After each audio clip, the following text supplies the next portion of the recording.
Well, Rana is an interesting lady. She's been very involved in Louisiana life, a graduate of Louisiana State University, but specialized in media and consulting.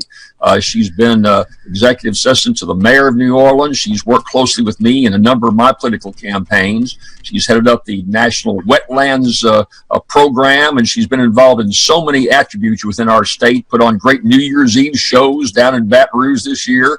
And so, but a great political consultant. Well, I do a nationally syndicated radio program, Steve, on Sundays that goes out to all over the country. Rana's usually a regular on that show with me. And plus, we've got to be politically correct. We haven't had a woman on this show in a while, Steve, and so we need a woman's perspective in terms of what we're doing. And so since it's a cold day, we'll talk a little politics. And I'd like to start off, if I can, about Martin Luther King Day. We're supposed to be uniting and coming together. The president has a cabinet, not a cabinet meeting, has this closed-door meeting, and, of course, creates this huge firestorm with his a-hole comments about most of Africa and what he said about the Haitians. And, Ron, I was talking to you a little off the air about this. You have served in government advising mayors. And yes, Steve? Yeah. First of all, let me ask you this, Jim. What do you think about it? Let me ask you that. I'm going to ask Rona afterwards. I was concerned, and I wanted to get her thoughts again, Steve, because she's been in so many of these closed-door meetings. I was a statewide official for 28 years, had a number of meetings where you shut the door and kicked up this scenario, that scenario, what if, and sometimes outrageous things were said, oh, that's ridiculous. Let's get on to something and find a solution. In my experience, we didn't run out the door and call a press conference and review every word that was said. And I was concerned that some of the folks involving the president's press conference, rather than saying, Mr. President, that's not getting us anywhere, let's move forward, decided that they had to go out and go through every word. And Steve, I seen I was watching today. Now we're like 4 days away, 5 days away on MSNBC and CNN. That's all they're talking about. That's all they're talking about. Not the process, not the problem, not the DACA, the dreamers, what to do with immigration, but what the president said. It's unproductive. We're not getting anything done, and it continues the division going on. So Trump might have handled it differently, but right now it just seems like it stalled the whole thing down, and I don't like the process at all. Ronna, given the fact that, as you said, as Jim said, you've had all this incredible experience in the political realm and also in terms of helping governmental offices. So is Jim right? I mean, is Jim right in terms of this, in a sense, being unfair to the president and to the members in the meeting? Well, I think there was a time when, yes, I would agree with Jim completely, but I think in the last 12 months, we're in an entirely different environment, and we just have to accept the fact that if you want to bring a small group of trusted advisors in and have a no-holds-barred kind of freewheeling conversation and get all your profanities out in the discussion, that's one thing.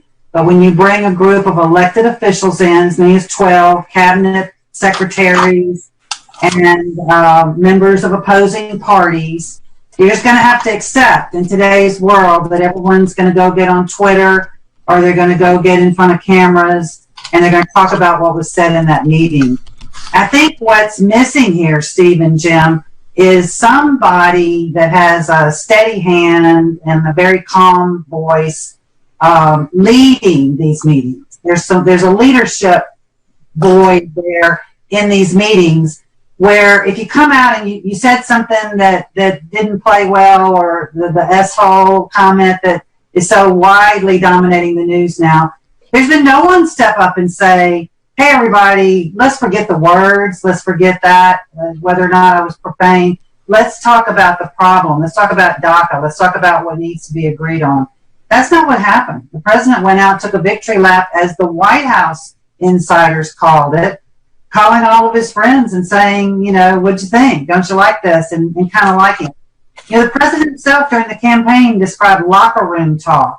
The fact of the matter is we just have to accept he likes that. He likes to operate in the world of locker room talk. And I don't think he sees that that's a problem. And we're all shrinking from it, and we're sorry. And there's 800,000 young people whose lives hang in the balance. And Jim's absolutely right. That's the issue. Why we're not talking about that. But partisan politics is just taking over the discussion. They actually had a deal. I mean, you know, the first meeting, basically, President Trump said, "You guys get it done, and come to me. You know, you're good guys, and I will sign what you present to me." So, at 10 o'clock, according to Lindsey Graham, a Republican senator, said, "We're ready to go." But when we get to the meeting, all of a sudden, you know, somebody spoke in Trump's ear, and Trump took it in a different direction, and he uttered these things. Jim, I got to tell you, to me, the issue, is DACA. The issue definitely is not curse words. The issue is credibility. Credibility. And when you have two U.S. senators and a person who is Secretary of Homeland Security, and they all go in front of the public saying, I mean, it sounds like Susan Rice on Meet the Press, etc. I mean, these people who are in government should not be loyal to their boss. They should be loyal to us, and that's what's going wrong. Well, Steve, that's easy to say, but you know, if you're working for the President of the United States, you expect the lady who heads of Homeland Security to go to that committee and says, "Oh yeah, he said exact those words. It was ridiculous. I was appalled. Either back up your president or resign." We're talking about line. I can't buy that loyalty along the line. You've got to give loyalty to the guy. And look, what you have is what you have. If I'm a Democrat that's trying to solve the problem, I know I got this unguided missile as president, so I can sit around and go public and rant and rave about it, or I can say, look, the guy ain't our kind of guy, but let's try to find a solution. Rather than building up the fire and the rhetoric, let's solve the problem. And I haven't heard that from the Durbins and most of the and from both sides. All they're doing is obsessing over words, and no one's brought the problem back to the center. What do you do about the Dreamers? What do you do about DACA? Is credibility an issue, Rona? I totally agree with what you said, Steve.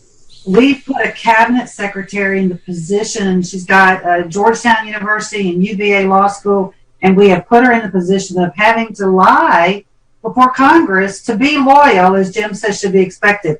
And we saw a little bit of that here in Louisiana back in the Jindal administration, when cabinet secretaries testified before the legislative committees and got back to their office and found out that they needed to box everything up and leave because they didn't quite pass the loyalty test.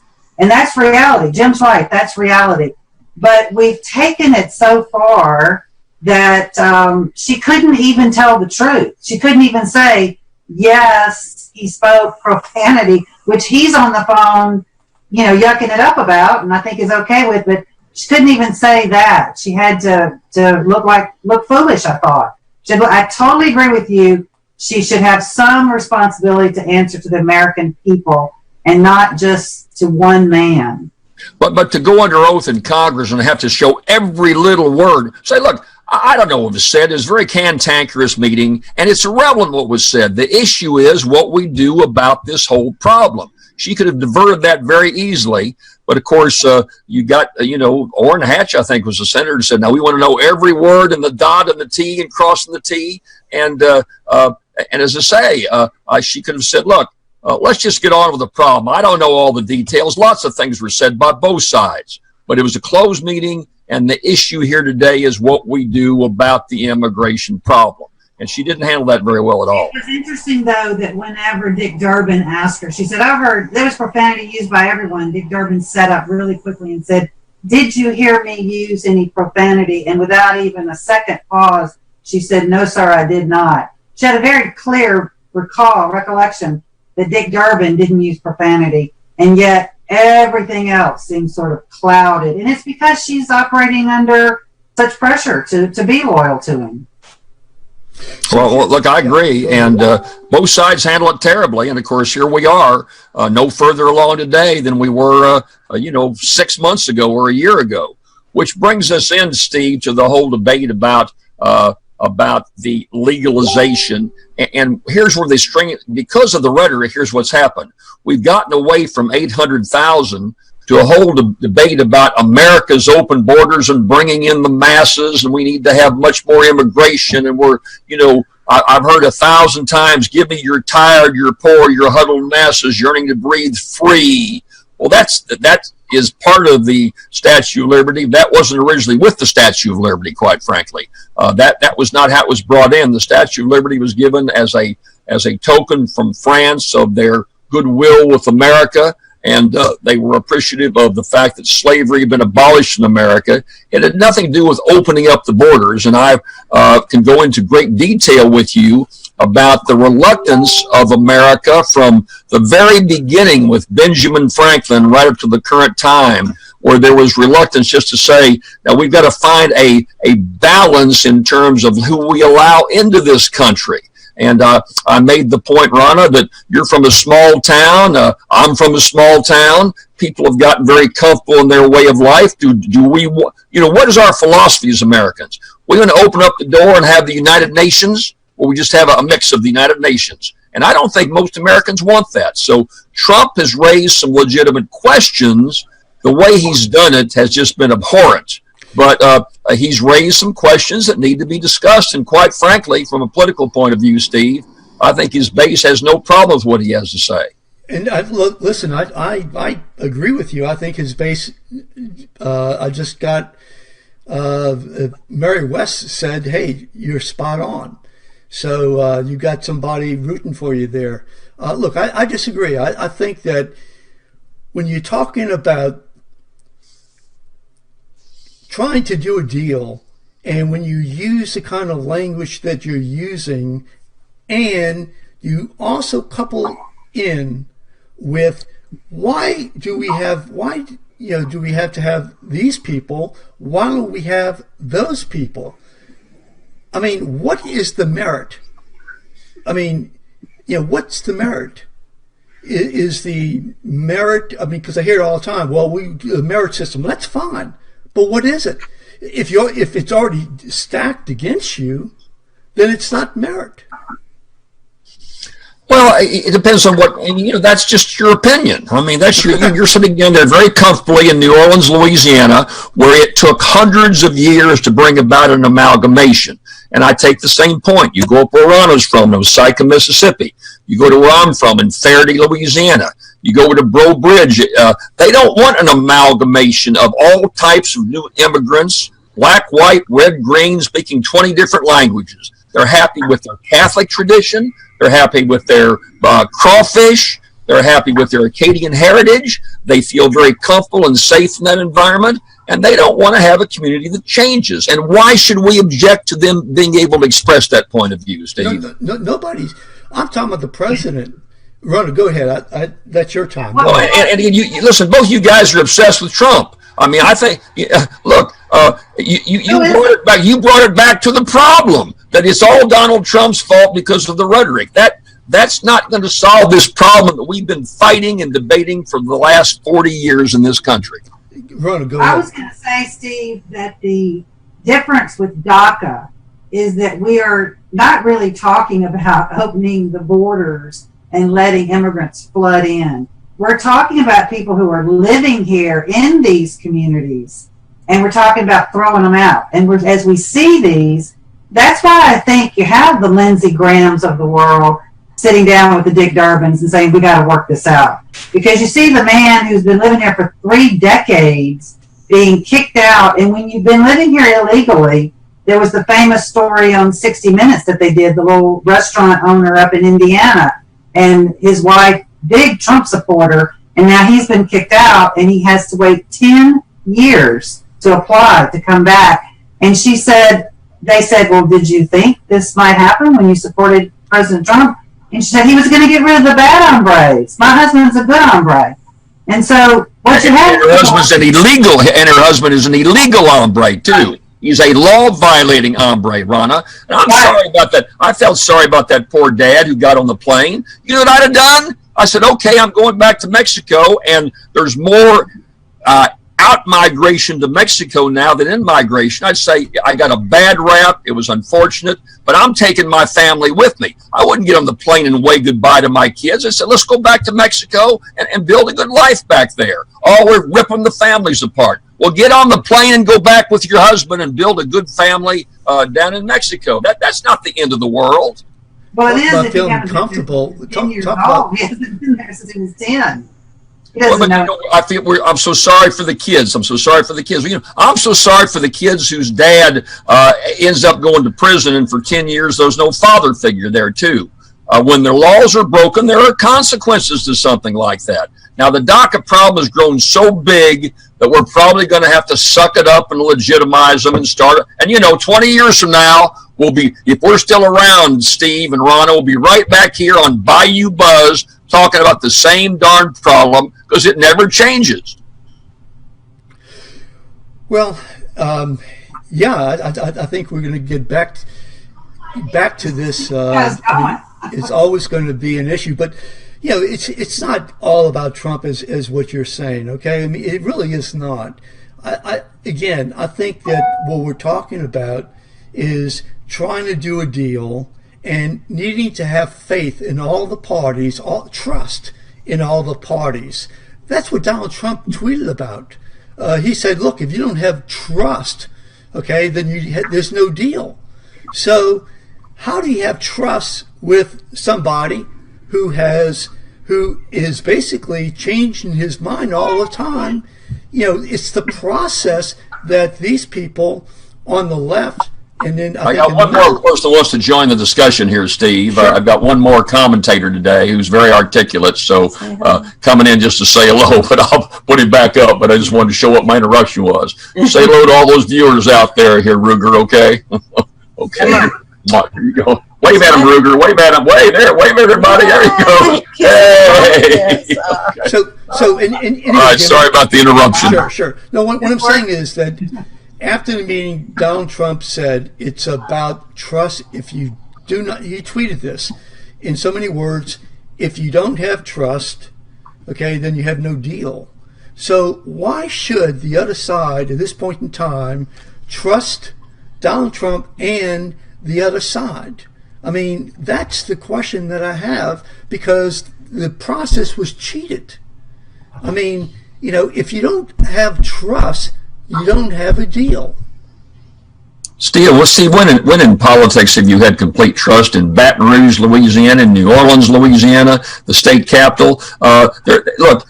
There's self-interest that rules all of this stuff. Look, and so the answer is you're stuck with Trump.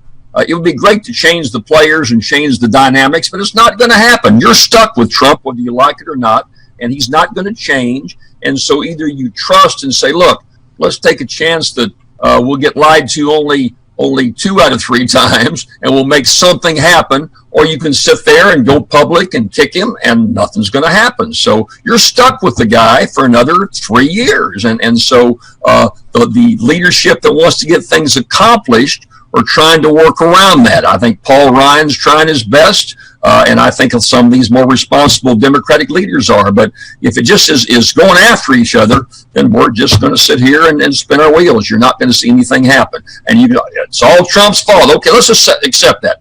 Everything is Trump's fault.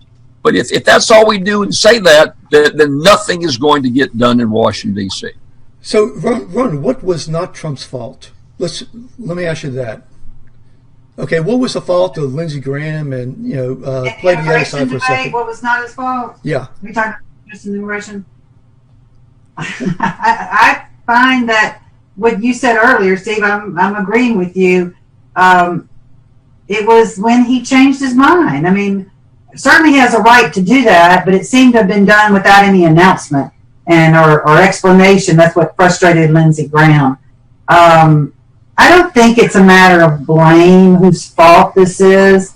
It's just a matter of the people that are going to emerge in this midterm election year are going to be people who step up and show some leadership And don't just sit around and point fingers and blame and this is his fault. No, this is his fault. No, he did this. No, he said that. That was an ugly word. That's not the point. The point is going to be the people who do step up and power through and manage the debate. And I don't know who that's going to be. Say, who are they? To give me some names, who are some of those folks? So hard to find anybody like that right now. Lindsey Graham to a certain extent was doing that. John McCain to a certain extent before his illness got more serious was doing that.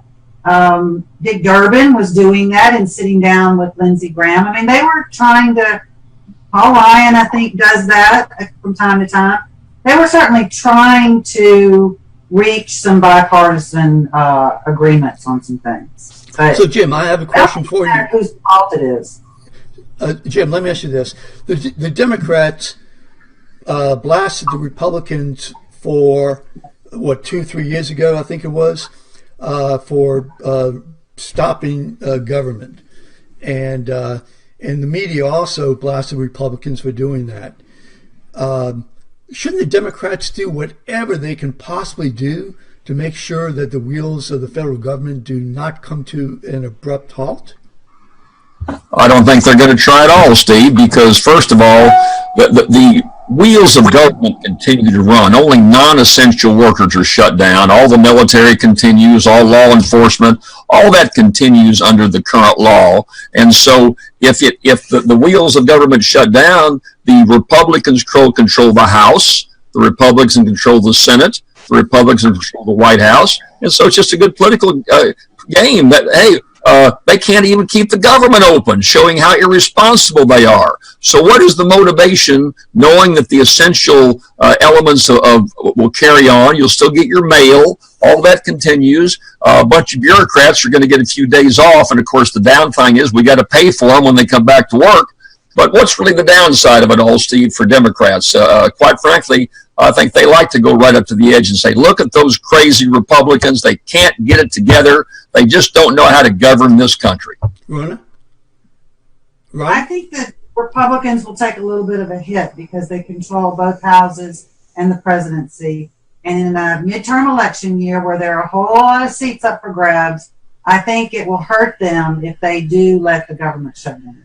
I agree with Jim. Basic services that the three of us enjoy continue, but there's a whole lot of business that doesn't. And so I think they're motivated to not let the government shut down.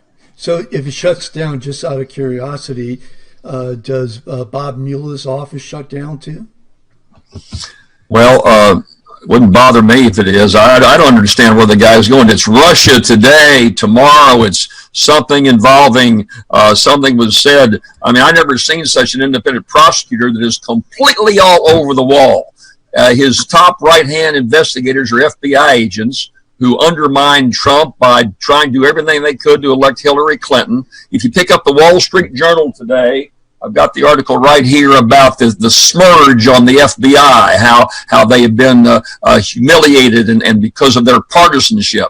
So Mueller needs to get focused. This thing just goes on and on. We're spending millions and millions of dollars, and I don't know where it's going, Steve. I don't know what rat hole it's going down. I wish he'd go ahead and, if somebody did something wrong, he's got, hundreds of investigators at his side, and he's got a grand jury subpoena. And so go ahead and bring the darn thing to an end. That's one more thing in bogging down the government. So I hope he goes, whatever he's going to do it. But let's just don't go on and on and on and on. This is what we're seeing right now. Ronna, should he blow the whistle? I think Mueller has, I'm going to disagree with Jim on this. I think Mueller has made remarkable progress in already, in very short order, getting indictments and guilty pleas and people coming forward and cooperating. I think federal investigations always drag on.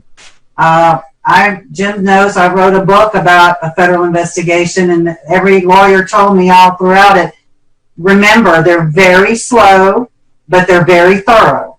And some of them are very flawed, too.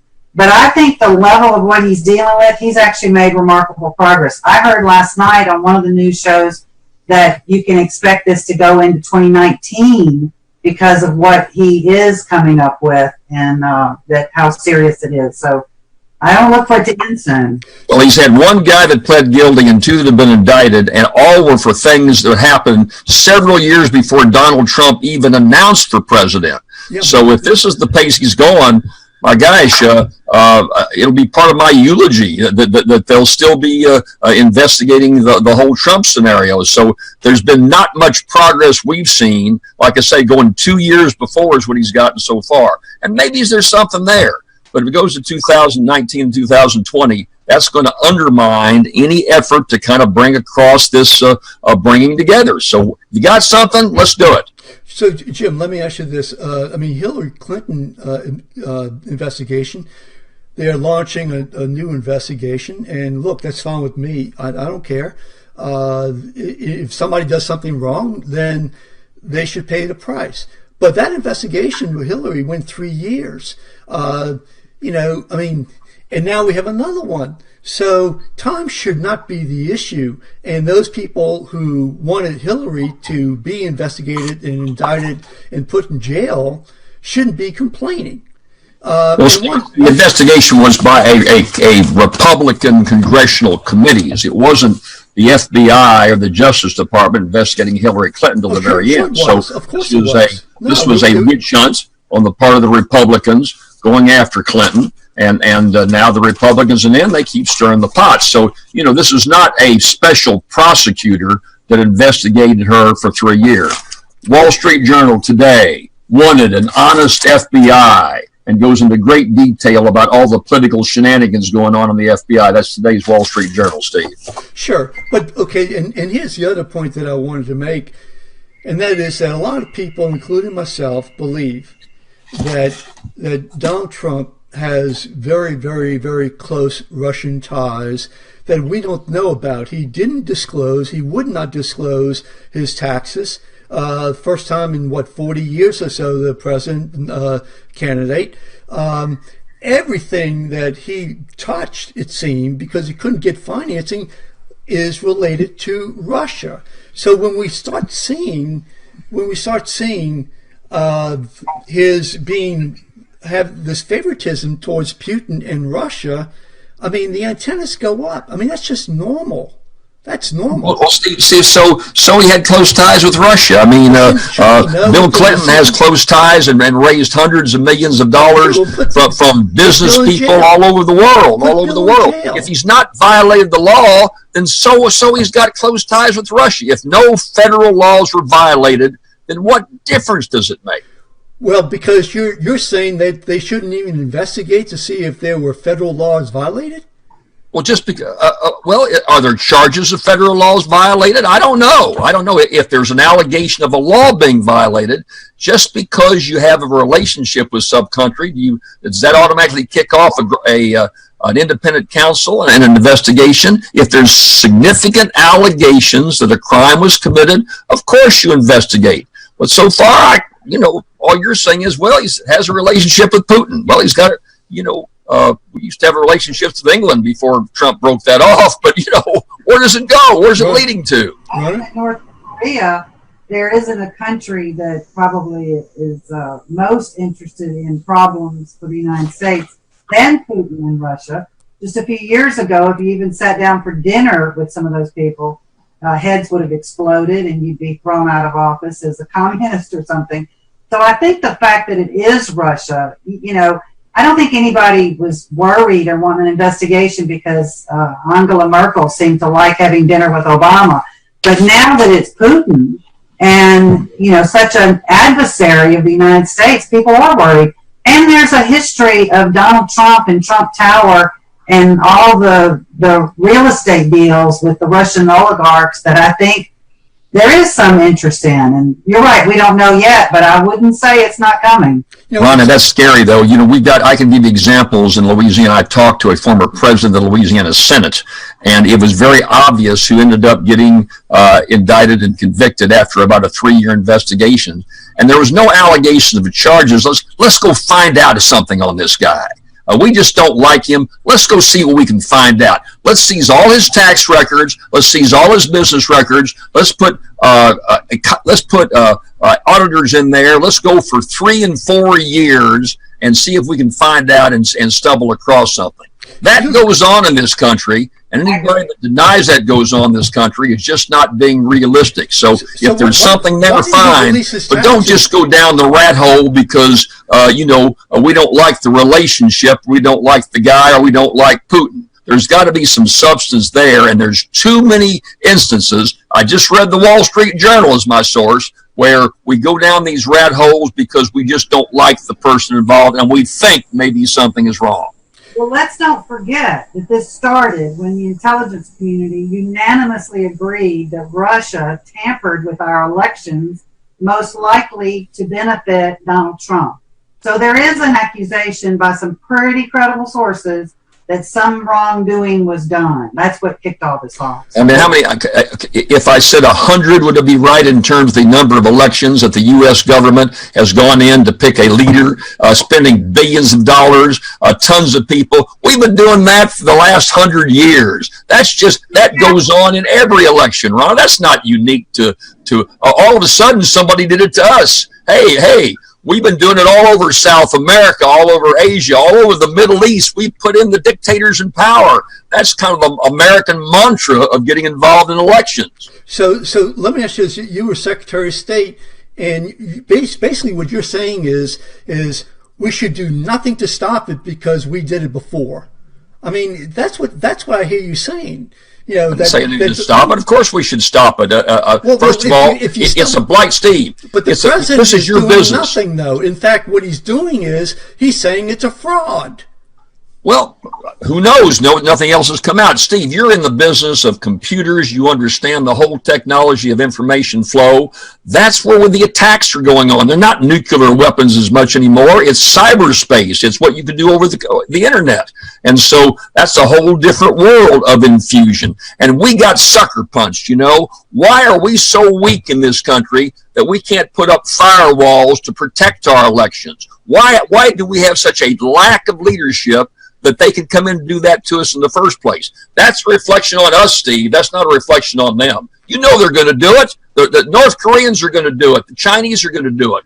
We're not bright enough to put up the firewall to stop that stuff, and that's appalling. That's appalling. Right. And what you're saying, though, is that we should not pursue to find out exactly how far their web is. I'm saying pursue it. I'm saying, of course, pursue it. But the president says no. The president's saying no. He's saying I haven't heard him say that.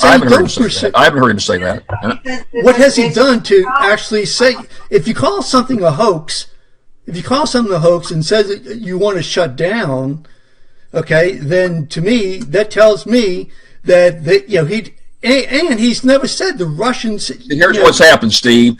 You've gotten sucked into the same thing we started off this program about. You're worried about the semantics of what he said, she said, rather than the problem. If someone attacked us, why are we so weak as an American government that we can't stop that attack? Oh, we can blow up with bombs. We can bomb North Korea, but we can't even put up a shield to protect our data. All the stuff that's been released we can't protect our own security. You can't trust your government anymore. So that's the issue, rather than worrying about the semantics of what Trump is a bumbling guy who's completely off the wall, who we're stuck with for a few more years. In the meantime, I want to be protected for me and my family, and my government, who are supposed to be the trained bureaucrats, are doing a real poor job in doing so. Okay, Ronald, we have about 2 more minutes. So your take. Well, I'm going to go back to the beginning and say that the people in the midterm elections who are going to emerge successful are going to be the people that address the problems that we have, whether it's DACA or whether it's the investigation, speaking level-headed and firmly on that, and not the people that get bogged down in semantics. I'm going to agree with Jim on that. Jim? Well, obviously it's a huge, huge problem in terms of dealing with the day in, day out stumblings that politicians are going to make versus having a broader picture of what to deal with in this country. And we've lost the ability to really grapple with that bigger picture. There was some movement. You thought with Obama there might be some healing, bringing back an African-American president. And of course, you got the president of the Senate Senator McConnell said the first thing he ever said was, we're going to spend all our time trying to defeat Barack Obama.